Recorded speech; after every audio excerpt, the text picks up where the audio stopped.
कहा जाता है कि पृथ्वीराज चौहान ने 16 बार मोहम्मद गौरी को पराजित किया था और हर बार गौरी ने उनके पैरों में गिरकर क्षमा मांगी थी और पृथ्वीराज ने उसे क्षमा कर दिया था।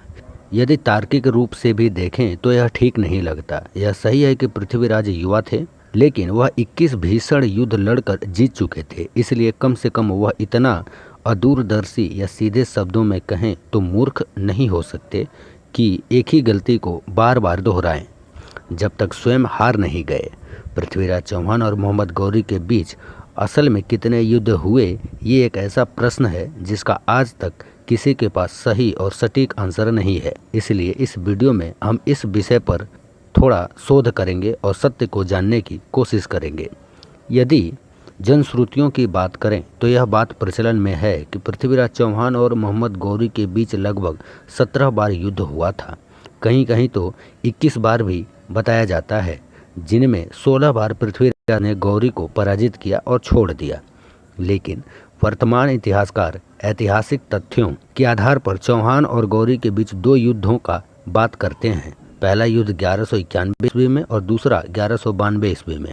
दोनों युद्ध तराइन के मैदान में लड़े गए थे। अधिकांश मुस्लिम इतिहासकार तो केवल एक ही युद्ध का होना बताते हैं जिसमें गौरी जीत गया था, लेकिन कुछ मुस्लिम इतिहासकार जैसे फरिश्ता, मिनहाज अस सीरीज, चैनुअल मासरी और तबकाते ए नासरी तथा हसन निजामी 2 युद्धों का वर्णन करते हैं। इससे बाकी मुस्लिम इतिहासकारों की मात्र एक युद्ध 1192 वाली बात खुद ही झूठी सिद्ध हो जाती है। मुस्लिम इतिहासकार या तो अपनी हार वाली बात छुपा जाते हैं या घुमा फिरा कर लिखते हैं। दूसरी तरफ हिंदू और जैन ग्रंथ इन दोनों के बीच अनेक युद्ध होने का वर्णन करते हैं और ये सही भी प्रतीत होता है। देवी सिंह मंडावा अपनी पुस्तक सम्राट पृथ्वीराज चौहान में लिखते हैं, हम पृथ्वीराज रासो को छोड़ भी दें तो पुरातन प्रबंध संग्रह में चौहान और गौरी के बीच 8 युद्धों के होने का वर्णन है। प्रबंध चिंतामणि कई युद्ध होना मानती हैं, जबकि पुरातन प्रबंध 20 युद्धों के होने की बात कहता है, तो हम्मीर महाकाव्य में 7 युद्धों का वर्णन मिलता है। डॉक्टर दशरथ शर्मा ने भी 1186 ईस्वी में दोनों के बीच लगातार संघर्षों का वर्णन किया है। वैसे भी देखा जाए तो मोहम्मद गौरी बहुत ही महत्वाकांक्षी था। सन 1173 में गौरी का सुल्तान बनने के बाद से ही उसकी इच्छा भारतवर्ष पर शासन करने की होने लगी थी। उसने सबसे पहले मुल्तान पर आक्रमण किया और उसे धोखे से जीत लिया। उसके बाद उसका गुजरात से सोलंकियों से भीषण युद्ध हुआ जिसमें उसकी बुरी तरह पराजय हुई।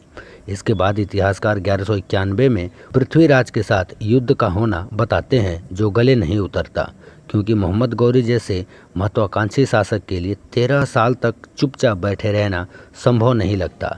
सन 1191 में जब वह पृथ्वीराज से हारा, तब अगले ही साल फिर से युद्ध के लिए मैदान में पहुंच गया। तो 1178 से 1191 तक वह क्यों चुप बैठा रहा, यह बात समझ में नहीं आती।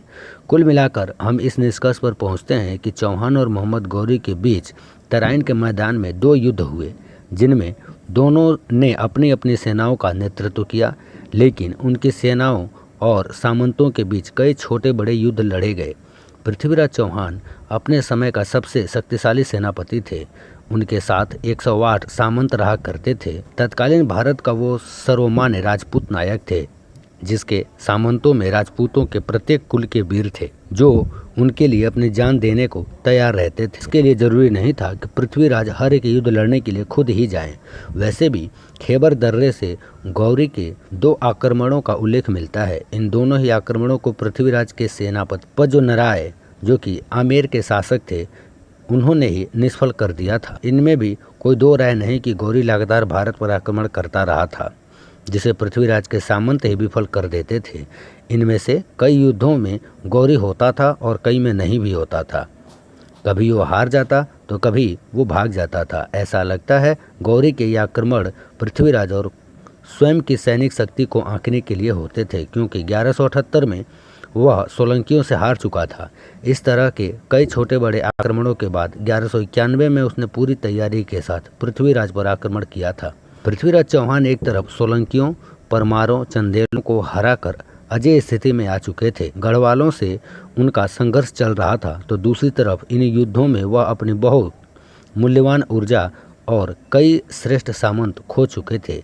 एक बात और साफ है कि पृथ्वीराज और मोहम्मद गौरी युद्ध के मैदान में सिर्फ 2 ही बार आमने सामने हुए थे। गौरी को बार बार हराना, पकड़ना, उसका चौहान से माफ़ी मांगना और पृथ्वीराज का उसे बार बार छोड़ देना बिल्कुल गलत मालूम पड़ता है। पृथ्वीराज चौहान ने मोहम्मद गौरी को माफ़ तो किया था, छोड़ा भी था, लेकिन इतनी बार छोड़ा, इतनी बार माफ़ किया, ये विश्वास करना काफ़ी मुश्किल होता है।